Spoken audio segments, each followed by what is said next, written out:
This is the Daily Dispatch podcast with your business correspondent, Ted Keenan. Today, Dispatch Live is talking to Andre Wood, a director of Broubart Technologies and Broubart Security, which has been in business for 25 years.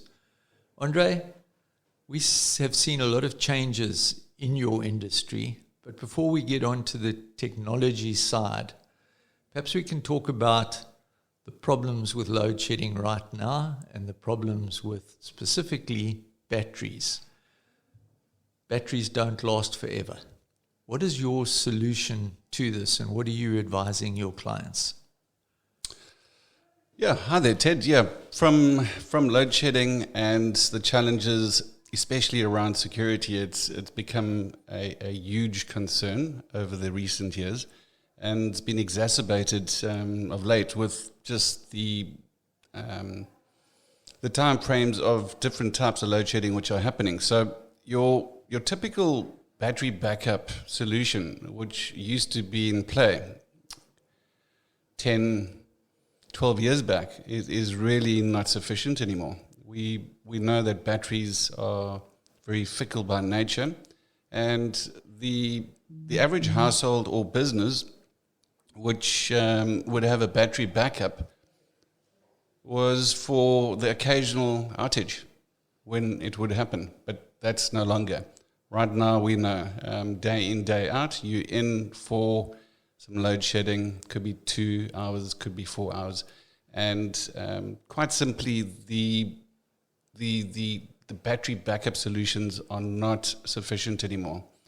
We've been finding with many of our different clients, and from whether it's your gate motor, your intercom, your garage motor, anything that has a battery backup, your alarm system, and you just cannot rely on what used to be adequate. So what we are recommending our clients and the communities out there is to really have a relook. And what's really proving to be great as a solution are looking at some inverter solutions with bigger battery backups. And you can have that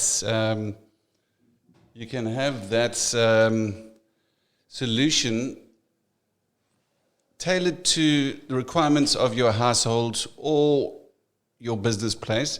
And what we just recommend is you don't have to go overboard and spend a fortune. That inverter and battery backup can look after your essential needs. We consider essential needs if you have an alarm system and you've got a camera solution and a gate motor and intercom.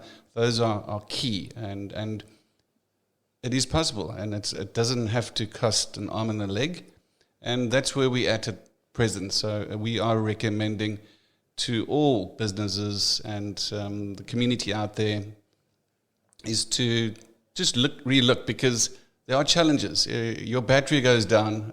As an alarm company, we simply will not possibly get your signal, or you won't get a signal, because once the battery's gone. So it is quite critical to relook where you're at with regards to your battery, your power supply backup. And the inverter is definitely, with a good battery backup, essential. Your industry has taken a quantum leap in the last, couple of years, I would say. Numbers have gone down, employment numbers have gone down. Fourth Industrial Revolution concepts have lifted efficiency. What's the next step? The next step, everything's happening very quickly. And let's call it the next jump then. The next jump, that's well put. We're finding it to be quite an exciting time. Embracing technology and this new revolution really can come in a very positive way. We're finding we're able to look at solutions where we used to be very reactive to any type of event. We're able to put ourselves in a position of proactively assessing threats and taking the necessary actions, using our resources accurately. Your typical alarm company receiving false alarm signals when you have your resource going to respond 99% of them are false. It's not a great model. So to be accurate, understand what your threat is, and use your resource wisely, those are the things which one can embrace with technology. And there's definitely a benefit for your clients because you can reduce on costs and provide solutions which are way better. This is not all bad news for the personnel looking to find job opportunities. It just means it's a different focus. It's happened throughout the centuries. There's new happenings and there's new skill sets which need to be adapted. So we're finding that very exciting. We're looking for people who want to join the Broubart family, double A's, aptitude, attitude, and we're teaching skills and upgrading people to think differently to the way we used to do things, and that's really exciting. The industry was very dangerous in the early days. There were guardsmen, dogs, but they came under a lot of pressure. Do you still have guards, or is it all technology now? Ted, yeah, we definitely, most certainly have a workforce, and we've been a proudly Eastern Cape business, and that's where we've focused on over the last 25 years. The manpower part of our solutions is never going to go away. What we are finding is we're hybridizing how we approach security and solutions for clients. And that's where it gets exciting because, as you say, being a security officer out on a site has dangers. Yeah. What we're finding on a lot of our sites where we've deployed artificial intelligence cameras linked to our eye center, our event analysts are able to review a situation and advise security on site or responding security personnel exactly what the status quo is. So we're able to put them in a position to say, these guys are heavily armed, we've got the SAPS on way. And we're also finding the SAPS responding really favorably because when we're letting them know there is a real situation, it's not just another false signal. So things are changing, and it's changing for the good. The modern technology aspect with cell phones, connectivity, people getting into groups, are people more proactive to looking around and seeing, well, here's a problem down the street, this car's come up and down 3 or 4 times, and do they involve you? Ted, absolutely. The community is vital. And what we've found, we've run a few community projects. We're one of the first companies where we actually started a WhatsApp group. Obviously very busy and can be quite stressful, but if you set clear rules and guidelines for the group, it can be a really positive platform.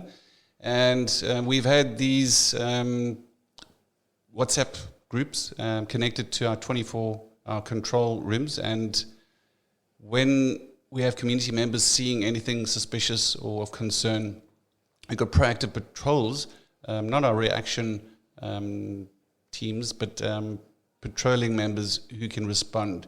And that's been great, where the eyes and ears of the community play a huge part. And integrating some AI cameras. We've also got license plate recognition cameras, which are connected to the eNatus system, where any vehicles connected with theft, stolen vehicles, and different crimes, it actually rates them as well. Comes directly through to our eye center, and it's also connected to the National SAPS Control Center.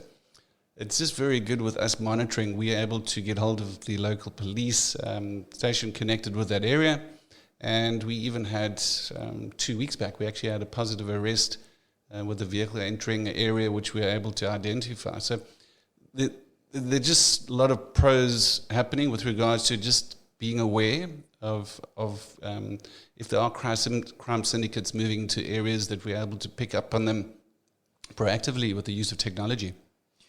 Andre, South Africa is known as quite a lawless country. Are there any other countries that you chaps look at to try and get tips? about what they're doing, or are we in fact ahead of the curve? Geez, Ted, that's a good question.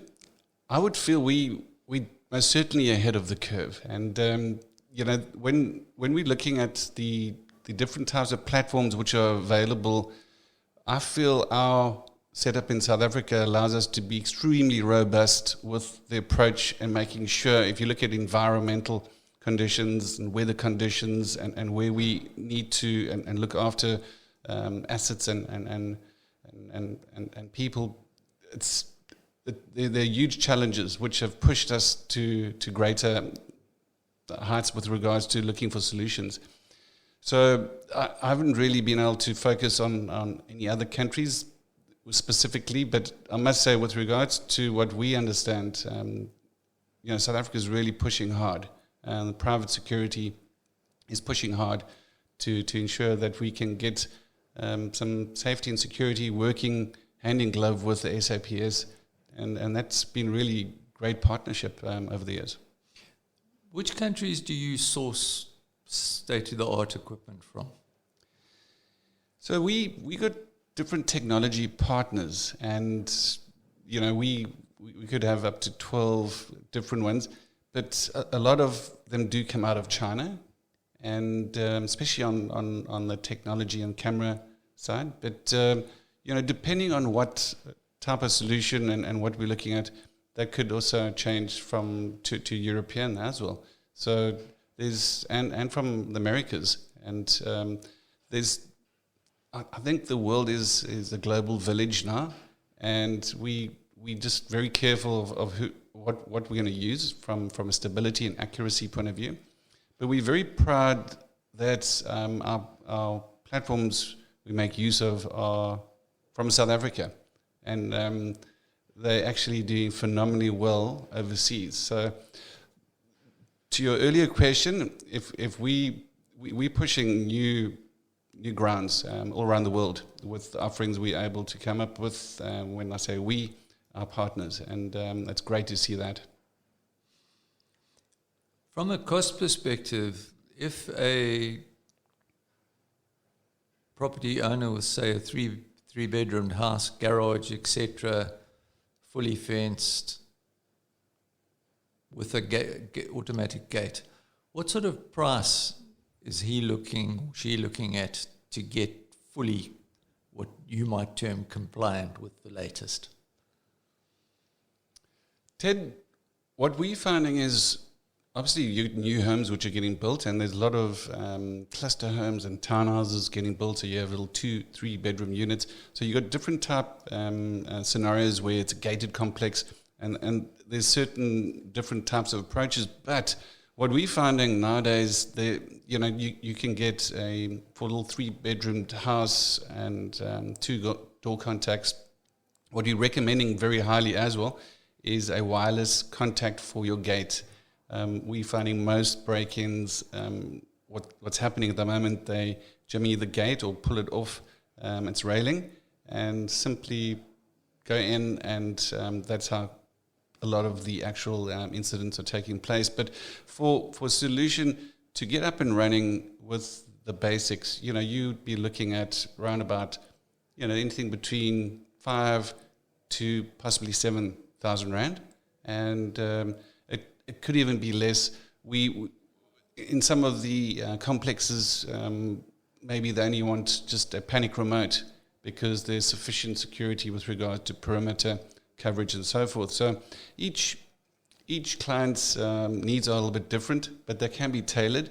And it's with the technology and solutions available, you can really look at some different ways of securing a client at present. So it's changing.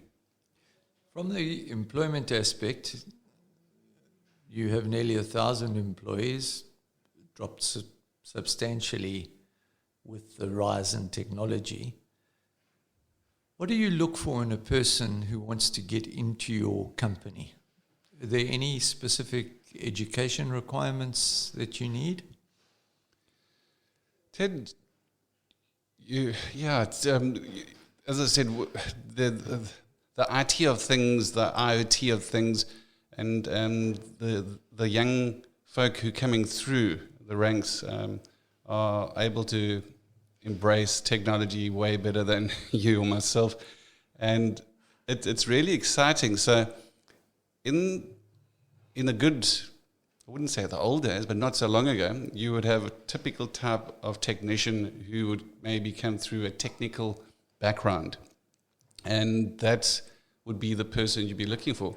Nowadays, you're looking for technology, and every youngster is connected to their phone, understand apps and so forth. So we're finding we're spreading our net quite wide. And anyone who's got an interest in security and looking after people and has got a passion for that, if they come in and looking, when we're looking for employees, we assess our 2 double A's, the aptitude and attitude.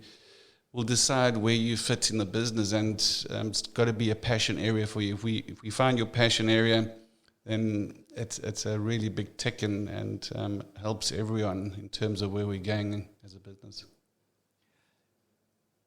The IT side has changed your business massively.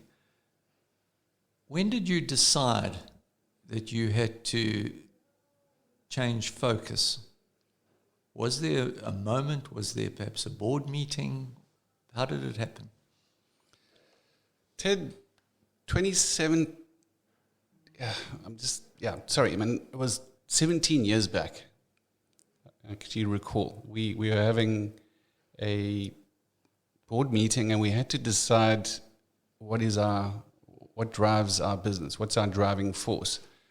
And after a full day of strategy, we found what really defines us, our business, and everyone in it. And we came up with our slogan that we're driven by people and we're powered by technology.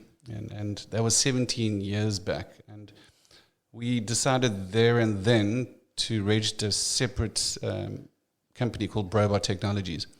And that's where everything started. And we started thinking differently. And we found in the security industry there are a lot of security companies. And it just made and there was a lot of non-compliance with regards to the gazetted means of making sure you're compliant in all regards. And that's a non-negotiable for us right from the start when we first started business. And I guess it forced us to that point where we thought, listen, how are we going to do things? This is us as a business, and we embrace technology to give offerings to our clients, which in the end would reduce costs and improve on the solutions. And we're very excited because that dream 17 years ago and what we've been working on, it's all of a sudden that light's come on in a very bright way. And it's exciting. And there's opportunity for growth, and there's opportunity for people to learn new skills. And the way you'd see a security company 10 years ago and the way a security company can function today are worlds apart. You have offices in East London and Gqeberha, and you have made a purposeful commitment to the Eastern Cape. However, technology probably enables you to work wherever you want to at the moment.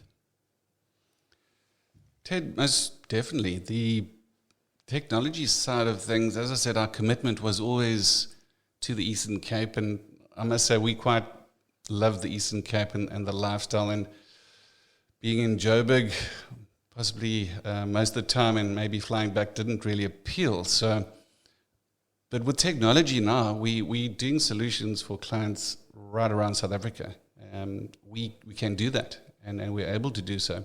And that's on a good increase. So it really, with technology, you can offer a solution to anyone, anywhere in the world, in actual fact. So that's where the excitement lies right now.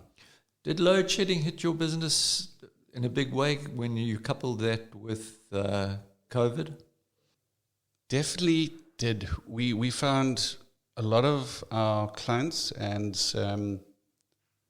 we've got we've been with some of our clients. Most of them, we've got an average of over 9 years retention. And, in an industry where the average is around a year and a half, we just know we've built some really fantastic relationship. But what we did see, and that was the scary part, is a lot of our clients were not able to function. And we had to partner with them through the hard times to find how we could, in actual fact, just get through this hurdle in the road. And once again, technology came to the rescue, because we were able to go and re-look how we provided a service to them and say, listen, there is a different way we can do this. And therein came the reduction and the cost savings. And it's just a good conversation to have with your existing clients who've been with you for so long, and your prospective ones as well. So, if anything, as tough as it's been through this period, we've had to explore very vigorously new solutions. And yeah, thank goodness 17 years ago we started thinking differently. When we were chatting before we started recording, you predicted a dark winter. However, from our discussion now, you're predicting a bullish future. So, Andre, thank you very much for your time. It's nice talking to Broubart.